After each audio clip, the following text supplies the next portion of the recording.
3 дугаар сарын байдлаар орон сууцны өмнө өмнөх сараас 1.1% өссөн байна.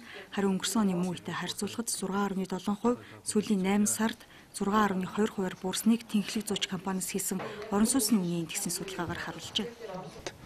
За шинээр зах зээл дээр захиалга авч хийсэн төслүүд нэгдүгээр, хоёрдугаарт үнийн нэмсэн төслүүд бас байна. Гэхдээ та нараар бүгдээр нэмсэн гэж битээ ойлгоорой. Ерөөсөө нэг нийт зах зээл дээр захиалга авч байгаа орон сууцны 2.5% буюу нэг 8 төслийн орон сууцнууд л үнийн нэмсэн. Гэхдээ нэмсэн хэмжээ нэлээд өндөр учраас энэ нөлөөсөн баг 50-аас сая гаруй төгрөгөөр нэмэгдсэн байна. Гэхдээ бас хажуугаар нь үнэ бууруулсан компаниуд биш дээ. Нийт 12 төсөл тэмдэг нэг 50-аас 150 мянган төгрөгөөр үнэ бууруулсан.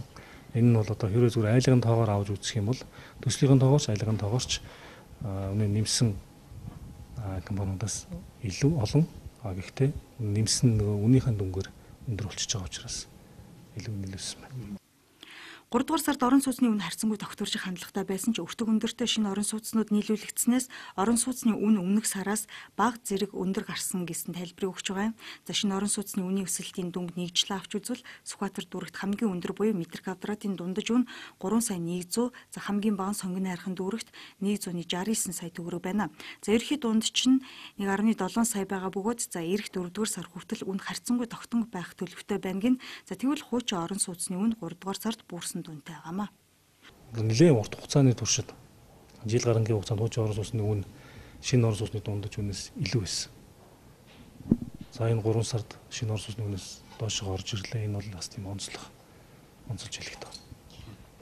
Хуучин орон сууцны 2 өрөө байрны үнийг авч үзвэл метр квадрат нь дунджаар 960 орчим мянган төгрөг байгаа нь за жилийн өсөлтөөс 5.8% буурсан дүнг харуулж байна. Харин сарын өсөлт 1.1% буурчээ. Хуучин байрны хамгийн өндөр үнийг Сүхбаатар дүүрэг үзүүлж байгаа бөгөөд метр квадрат нь сая 142 мянган төгрөг байна. За тэгвэл хамгийн хямдан Сонгон найрхан дүүрэгт 770 мянга орчим төгрөгийг үзүүлж байгаа жишээтэй. За иргэдийн хувьд 2 өрөө байр худалдан авах боломж 3-аас 4 өрөө байр худалдан авах боломжоос харьцангуй их байна гэсэн үзүүлэлтийг харуулж байна. Судалгааг Тэнхлэг зууч компани 4408 орон сууцны үнийг хамруулжээ.